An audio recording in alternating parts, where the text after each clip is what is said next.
tout cas, puisqu'il y avait, je le rappelle, une équipe qui connaît bien la Coupe du Monde, le Sénégal, dans cette poule. C'est comme ça.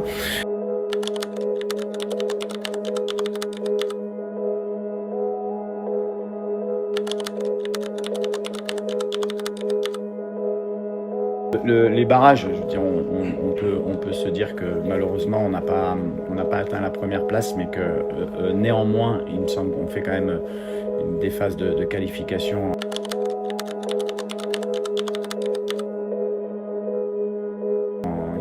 qui sont intéressantes, puisque je crois qu'on marque 15 buts, on en prend 6, on doit avoir 7 victoires sur 10 et un match nul et 2 défaites. Donc effectivement, au niveau statistique, ça nous a pas permis dans cette poule.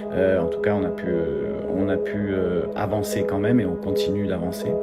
Et après, bien sûr qu'on a parlé de ça avec les joueurs. Les joueurs savaient exactement le classement qu'il y avait. Il fallait qu'on s'impose. Donc tout le monde est connecté, et nous, l'essentiel, nous, ce qu'on veut, c'est avoir notre destin entre nos mains. C'est ce qu'on avait ce soir. On a fait le travail, il faut féliciter les joueurs. Et maintenant, ces barrages, c'est des éliminations directes avec des phases de prolongation et de pénalty comme à la CAN. Donc après, c'est des matchs où tout peut arriver.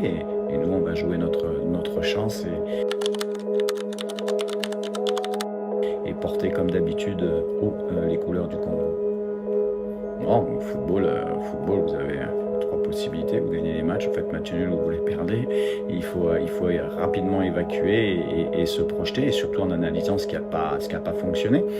C'est ce qu'on a fait, et on a bien réagi, puisqu'on a 2 victoires après cette défaite. Donc c'est un peu la même chose qu'on avait vécu dans ces phases de qualification au Soudan. Quand on avait perdu 1-0 au Soudan, on avait bien réagi derrière avec la CAN, puisqu'on avait été en demi-finale de la CAN. Donc là, voilà, c'est comme ça, mais c'est derrière nous, c'est comme ça, on enchaîne des matchs, on est professionnels, et ce qui nous intéresse, ce sont les matchs à venir. Et là, ce sera des matchs à enjeu, encore une fois, et à élimination directe. Donc ça, c'est à noter.